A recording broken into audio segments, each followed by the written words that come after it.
કે ભાઈ બંધાઈ કરો તો સુદામાન કૃષ્ણ જેવી કરજો. આમાં ભલે ગરીબ ભાઈ બંધ હોય, પછી માન કઈક રોડ કાંઠાની જમીન વેચાણી હોય ને અમારું લેવલ ઊંચું છે, હવે તમારી ભામણા એમ પૈસા ભાળીને છકી જાય એ ભાઈ બંધ નહીં. આ તો હોનાની નગરીનો રાજા હતો અને સુદામો ગરીબ હતો, પગમાં પગરખાય નતા. મેં અમે મુંબઈમાં 2 મહિના પહેલા એક પ્રોગ્રામ કરેલું, નામ નહીં દઉં તમને.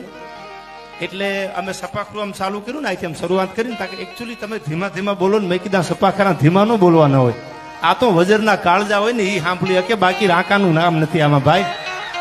તમે તમારા પૈસાની ગાડી લાવો, પાડોશી પડખા ફરતા હોય, હપ્તા ક્યાં એમને બાપુજીને ભરવાના છે, એ ઉપાધિ કરતા હપ્તા નહીં ભરાય તો શું કામ? ઈર્ષા છે.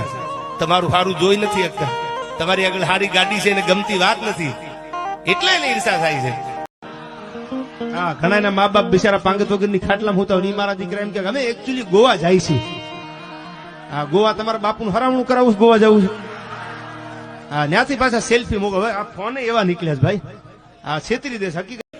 અને અટાણે હજી લગ્ન થાય 2-3 મહિના થયા હોય તા તો મને એકચ્યુઅલી રાહુલ જોડે નહીં ફાવે, તારી ભલી થાય તારી. આ રાહુલના બાપાએ 5 કરોડ રૂપિયાનો ધુવાડો કરી નાખ્યો, તઈ તો તને ઘરે લાવ્યા પરણાવીને, અને હવે તને એકચ્યુઅલી રાહુલ આરે નહીં ફાવે. સાહેબ, આને કુખે કોઈ દી શિવાજી ન જન્મ. કર્મ હારું કરવાથી વાલિયા લૂંટારામાંથી વાલ્મીકી બની જાય, આ શું વાત છે? લૂંટારો હતો વાલ્મીકી, પણ કર્મ હારું કર્યું તો વાલિયા લૂંટારામાંથી વાલ્મીકી થઈ ગયો. કર્મ કરવા થકી ચોર સંતો બન્યા, અને કર્મથી વિપ્ર ચંડાળ થાતો.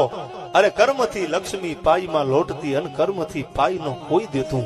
સાહેબ, કર્મ હારું હોય તો પૈસા પગમાં સામે આવે, અને તમારું કર્મ હારું ન હોય તો સાહેબ તમે ભીખ માંગવા જાવ તો તમારી જોડીમાં 10ની નોટ કોઈ નો મૂકે. કર્મથી લક્ષ્મી પાઈ. કોઈને આગ લાગુ છું તો કોઈને નૂર લાગુ છું, ખરેખર તો હાવ ખાલી છું યાર, છતાં ભરપૂર લાગુ છું. અને હવે નીકળી સાંભળજો કે તમારા રૂપની રંગતને ભરી છે મારી આંખોમાં. ક્યારેક એવું પાત્ર સામે આવે, ડાભી અહીં ભાન ભૂલી જાય યાર. તમારા રૂપની રંગતને ભરી છે મારી આંખોમાં.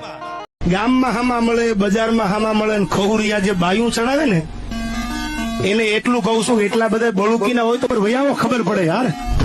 સાંભળી લે, પરીક્ષા સાચાની હોય. હું ઘણી વાર બોલું છું, દુનિયામાં તમારી ક્યાંય કિંમત ન થાય. ઘણા માણસો કહેતા હોય કે અમારી કિંમત ન થઈ, અમારી કિંમત ન કરી, તો એટલું યાદ રાખજો, કિંમત એની જ આગળ કરાવજો જેને તમારી કિંમતની ખબર હોય યાર. બાકી ભંગારિયાને હોનાના ભાવની ન ખબર હોય તો ભંગારના ભાવ જાણતા હોય યાર. એક ભાઈ માટે થઈ કઈ બોલ્યા કે મારા દીકરાને ગાદી, અને રામને 14 વર્ષનો વનવાસ. હવે હા, પણ જો સમજદાર છો એટલે રામે લક્ષ્મણને કીધું કે ભાઈ, જીવનમાં આદર્શ નો હોય ને, વિવેક નો હોય ને, તો જીવન ધૂળ સમાન છે. આદર્શ વગરનું જીવન વ્યર્થ હોય છે. ત્યારે લક્ષ્મણ રામને એટલું કહે છે કે મોટા ભાઈ, તમારી વાત બહુ સાચી છે કે જે જીવનમાં આદર્શ ન હોય, વિવેક ન હોય, એ જીવન વ્યર્થ હોય.